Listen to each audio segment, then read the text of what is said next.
We've been talking in the last few weeks, and this is the last sermon in this series about giving back to the giver, putting God first in all things.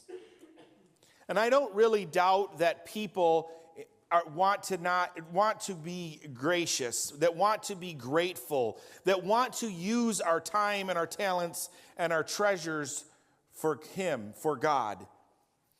But there are things and there are reasons that come into our life that stop us, that slow us down, that don't push us into being all that God wants us to be, doing the things that God wants us to do in a way that lets our gratitude be expressed to God the way that He wants us to.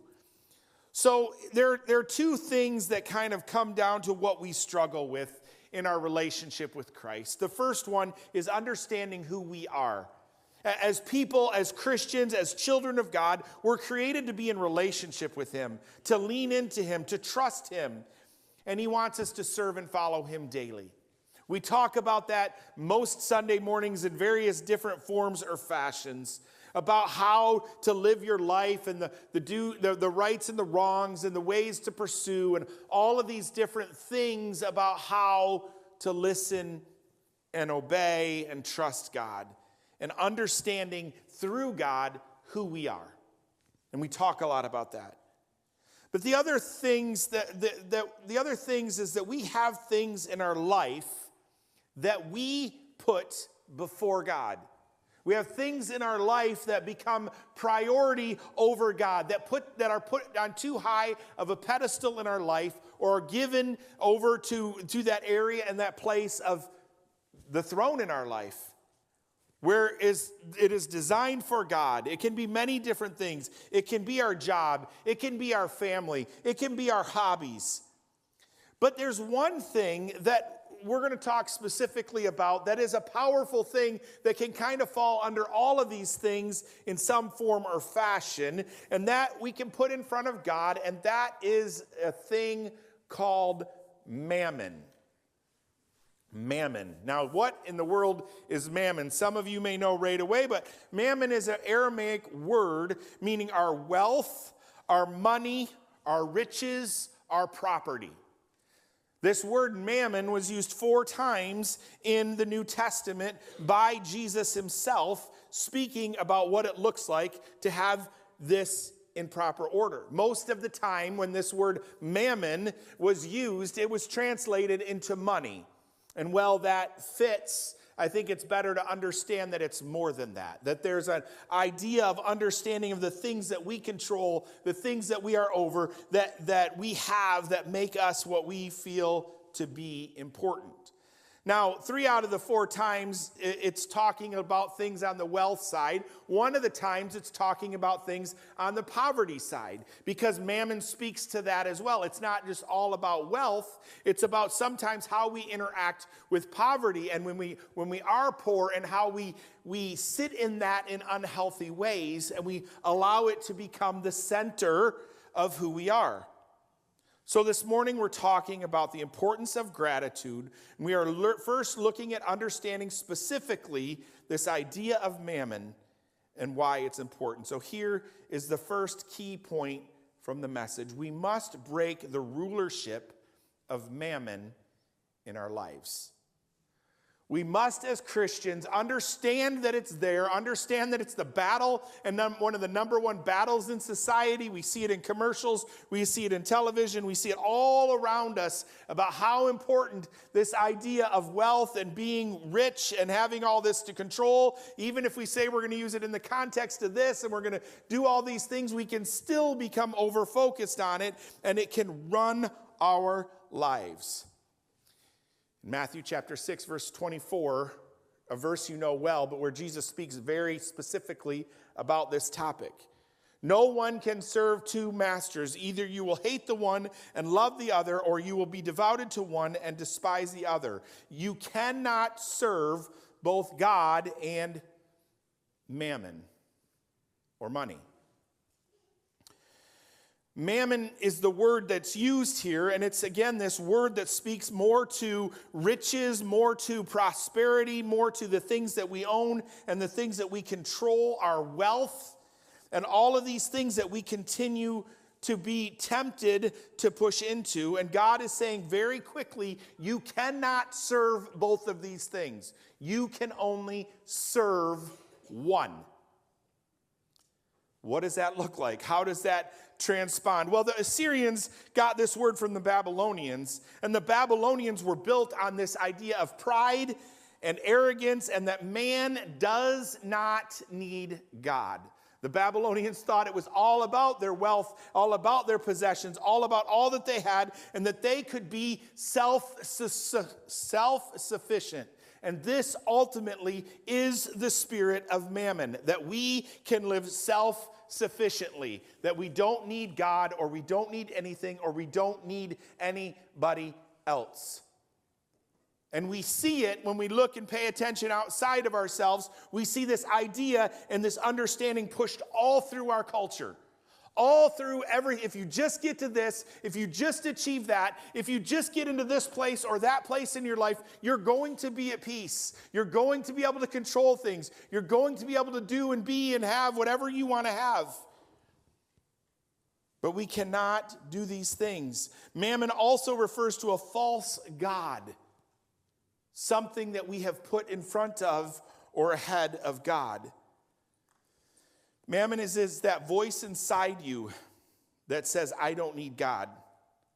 I can trust my riches. I don't need God. Okay. And this is where I think we fall into it a little bit as Christians. And I've talked about this a little bit before. We'll walk life and we'll go, okay, God, we got it. You stay close. And if we'll need you, we'll let you know. You just be right there for me. Part of that is because we're trusting in a lot of the things that we have and we control that are ours. And we say, okay, God, we'll need you when it gets out of control. But until then, we got it. Stand by. And we go through life. And then things fall apart. Then we go to a doctor's appointment. Or something, wait, God, let me set these things. If all of a sudden this mammon stuff doesn't matter anymore, can you come take over now? I'm going to need you to step in. And we're trying to kind of keep this balance that isn't right, that gets us out of whack. And Jesus explaining in this passage that you can only live with one of those two things as your priority. That your sufficiency only comes through God. That being sufficient on God is all that you need to understand all that He wants you to be. And that the mammon, the wealth, the money that you have, everything that you have comes from God. You see, money or wealth that is surrendered to serve God rather than replace God can be blessed by God. Money or wealth that is surrendered to serve God rather than replace God can be blessed by God. This isn't a message against wealth. This isn't a message against having a lot of money. It's not what this is a message about at all. It's about continually making sure, fighting the battle, understanding who the giver of it all is, and keeping everything square in its proper perspective with Jesus on the throne. Your mammon promises happiness, but really only creates an appetite for more. I need more. I want more. If only I had more. And it continues to drive us down this road. And if we push into it in an unhealthy way, it will get control of us. It doesn't have to do with money, because a lot of people have a lot of possessions and no money. Right? Because they see a commercial and they want more. They see something on TV and they want more. And they go, ooh, I got to have that. Ooh, I like that. Ooh, let's check that out. This weekend, the girls and I were watching Shark Tank. Anybody like Shark Tank in here? Okay, Shark Tank is kind of a good show, fun to watch. But then you watch these things and you go, ooh, check that. Ooh, we need that. Ooh, I'd like that. Hey, how are that? That looks cool. Let's go ahead and go get that. And all these great ideas, and then all of a sudden you find yourself just wanting things that you really step back from and you go, I don't know if I really need them. Because we're always driven as we watch and we go through our social media, or we scroll through our Reels or our TikTok or whatever, and all these things come up. Ooh, that looks cool. I need that. I want that. I should get that. And we think that in each and every space, if we're not careful, these things become what we're chasing in life, what we're pushing into in life, that's going to fall short every single time. There's a battle for control in your life, and it's either who's going to control you, God or mammon. In Matthew chapter 6, Jesus clearly lays out that what is possible and what is impossible. And the Bible tells us to trust the Lord with all our hearts. In other words, to give God everything that we have in our possession, everything that we have in our control, lordship to Him, dedicated to Him, surrendered to Him, holding nothing back. Nothing back. Because we know and understand, as I've already said, that either God is on the throne of your life or mammon is. Or mammon is. Which one of these things is in that place of having and being in control? These things become your source of power and your purpose. And it's through that the throne of our life gets pushed aside. And we begin to trust this idea of our wealth being what's important. But the fact of the matter is, we also think that there's this understanding that they can both have a place. And we can have this, and we can have that. And we can make sure we're doing great here and making lots of money and doing all these things. And then over here we can have God, and we think we kind of want to have them both there as a priority. And Jesus makes it very clear, the two cannot coexist. You either serve mammon or you serve God. It is maybe with your lips that you serve God, but it's with your lifestyle, it's with your life that you serve mammon. Jesus says this is impossible. You will either hate the one or love the other, or be loyal to one and despise the other. When I thought about that and I processed that in my own life, do I ever think about the fact that I might despise God? That I might actually not be loyal to God because of my focus being off? Yeah, I do. I do have that temptation to chase something more than God, or something that I want to put above God that gets in the way of me really being surrendered to God. You see, people say, sometimes you'll hear people say such things as, I have a problem in my life, and I either need a miracle or a truckload of money. They might not say that out loud. That might not be their statement. But have you ever been in a situation where you kind of maybe thought that? Like, okay, God, I either need you or I need some money. Something's going to solve this. Which is it? And oftentimes you might get a little bit impatient and then just go chase that wrong thing to get yourself out of the situation.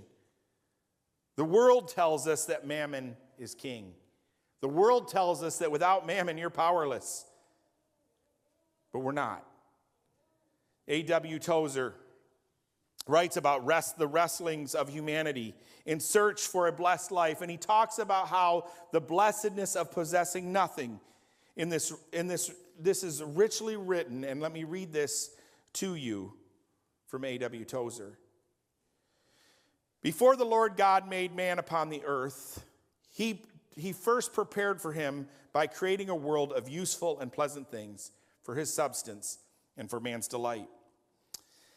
They are to be made subservient to man. In the deepest heart of man will shine a throne, but where none but God is worthy to come. Within him was God. Without him was 1,000 gifts from God that God had showered upon mankind. But sin forced God out, and things were allowed to enter within the human heart were things that had then taken over. Didn't read that right, because it's wrong in mine. And things were allowed to enter within the human heart than the things that had then taken over. So in other words, these things had come to a place in life where we had allowed these precious gifts of God that he bestowed on us to become the priority. The gifts that he had given us became what we loved more than loving God himself in this process. We have allowed in our society to be a society of more and to experience more. And in this, we create an emptiness and an overexhaustion of chasing things that don't matter, of chasing things that are going to get in the way, and it fails to deliver again and again and again. We find an emptiness rather than finding God as we expected. We look for a lot of the wrong things as we try to fill this hole in our life with more things, and we drive ourselves into deeper debt, into unmanageable places, into places where things get out of control over and over again, continually just trying to fill this hole that is only designed to be filled by God, and by God only is it to be fulfilled. We have to understand this and begin to divorce ourselves from this idea and understanding that mammon and that riches are our master. And we have to step aside and allow God to have his place and where he wants it to be.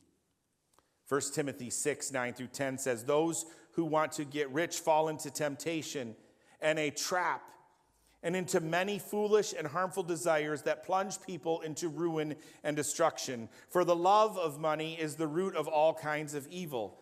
Some people, eager for money, have wandered from the faith and pierced themselves with many griefs." The idea that Paul's talking about here is not that money is the root of all evil. It is the love of money, which backs up exactly what Jesus had said. That you cannot have two masters. You will either love the one or despise the other. How do we as Christians, as believers, make sure that we keep these things intact? We must understand the lie of coveting is another thing that we need to do. Again, A.W. Tozer wrote this: "There is within the human heart a tough, fibrous root that falls into our life, which is the nature to possess, always to possess, to covet things within the deep and fiercest passion." We have these pronouns that are mine and my. They look to be innocent enough in print, but they are constantly, universally, their use is significant. They are vital symptoms of a deep disease. Their roots are in our heart that have grown down into things, and we dare not pull up one of the least roots lest we die. Things have become necessary. Things have become necessary to our development, never originally intended. God's gifts now have taken the place of God. When I was 15 years old, maybe 14, a friend of mine had gotten a Honda Spree. Anybody remember those red Honda Sprees? There you go. And I wanted one of those Honda Sprees. And I thought, man, I'm going to get one of these things and I'm going to be free. I'm going to be able to drive. I could get my license. I could go where I wanted to go. I could drive how I wanted to, any place I wanted to be. It might take a little bit longer because I could only go about 30 miles an hour, but I'd have some freedom.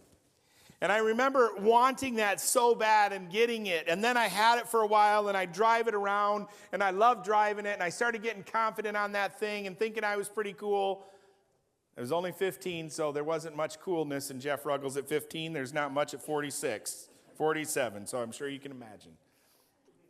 And so I'm riding around on this spree and I go to this parking lot and I go, my friends are here. I'm going to show them how good I can ride this thing. And I start swerving and cutting and next thing you know, bam! Laid right out on the concrete. Fell flat on, thought, man, the thing was broken, wasn't the same anymore. And I think that thing got a little bit out of place in my life. I thought it was this answer to all this goodness when eventually it became a place of humiliation, a place where I felt dumb, stupid. I had put things out of whack in my own mind and in my own place. God doesn't mind if we have stuff. He cares if stuff has us. If the things we possess control us. And so we have to keep these things in balance. How to conquer coveting? we give. We see our possessions, we see all these things that we have. If they're lording over us, the last thing we really want to do is think about giving them. The last thing we want to do is figure out, oh, wait, I got to keep these. I'll give a little bit, but I got to make sure I still have control. I might even give with a little bit of control. I might even say, I'll give to God only if this happens. Or I'll give to the church if only this happens. Or I'll give, and all these stipulations rise up, and we're not really just giving because we're too worried about a level of control. And giving helps us to conquer this idea of mammon being in the throne, this idea of coveting and of us wanting more, by making sure that we keep things in the proper perspective. Robert Morris, in his book, The Blessed Life, tells a story of a trip that he took to Costa Rica. And when he went to Costa Rica, he was teaching at this school and learned about this thing they had at the school called Bless Another Day that happened every Friday. And it happened for years and years before he got there. And he heard a story about this one kid years ago. This student worked at a peanut farm, and his desire was to bless someone on that Friday. He went to that peanut farm. He didn't make much at that peanut farm. He made just enough so that he could make his tuition. But he went to the owner of the peanut farm, and he said, would you please hold one peanut for my pay so that on Friday I can have it and go to school and bless somebody with it? Now, mind you, this is a peanut farm. He easily could have just taken a peanut and went, it's in my pocket, I got it. But he didn't want to do that. He said, nope, I don't have much. I want him to hold it so I'm not tempted to give it, so that I can have it in my pocket and I can give it away on Friday. That peanut continued to grow in that young man's life, because soon he was giving away not just peanuts, but he was giving away money. He was buying pencils and other supplies for other students. By the end of the year, God blessed him so much that he had enough money to pay for one other student's tuition. A few years later, he was paying for 10 other students in tuition, and with some years after graduating from Bible school, he had enough so that he could buy that peanut farm and pay for multiple students to continue to go to that Bible school.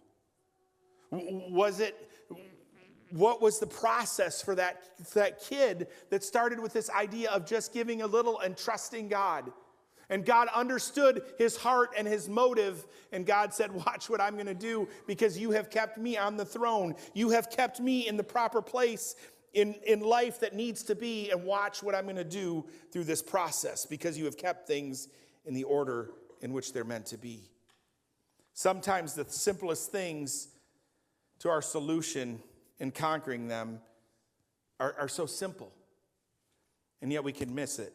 Instead of thinking and needing what our neighbor has that can change our life, oh, I like that my neighbor bought. Ooh, that looks good.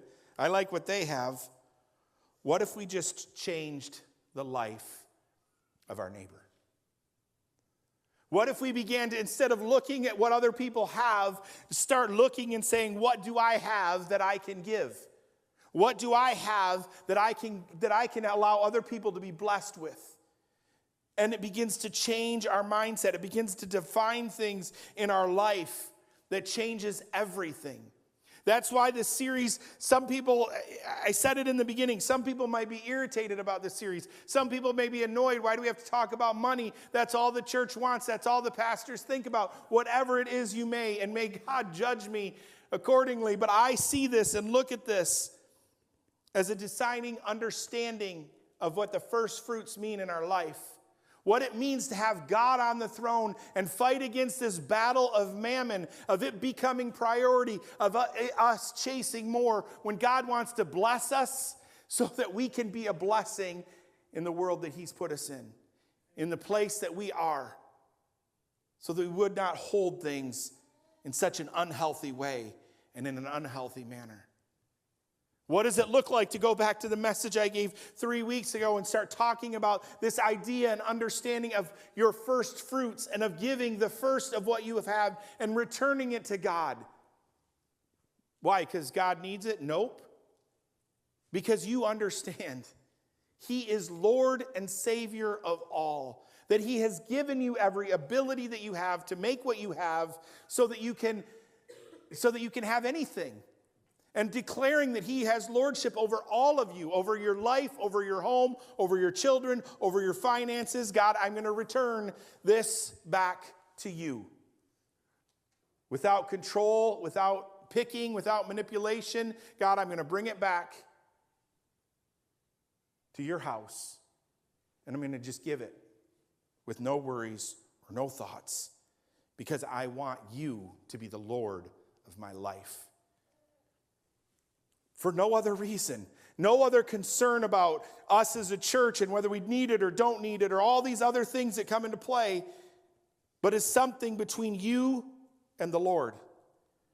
I said to you, and I don't, people can take this in the wrong way and misunderstand this. I say this to you as a testimony, not just of my life, but of many other people who have done this and experienced this idea of tithing and giving of their first fruits and what God has done in that process. Kate and I's life in financial world has been far from perfect. But God has been faithful each and every step of the way. Things don't add up on paper sometimes because of what He has done, because of what He has done in us honoring Him throughout our entire marriage in this area and in this place in our life. So if you want to conquer this area of coveting, conquer this area of mammon being on that throne, I challenge you to do it by giving. And by learning to be better givers and learning to bless your neighbors and bless other people. The last thing is just continually to develop this attitude of gratitude. Understanding that there are places in our lives and moments where gratitude, we get things we don't deserve. Things happen to us that shouldn't happen to us. We receive things, we have things, we pay attention to other people around us, sometimes our siblings, sometimes our friends, and if you look at it and you pay attention to what God's doing and how He's working, you become grateful.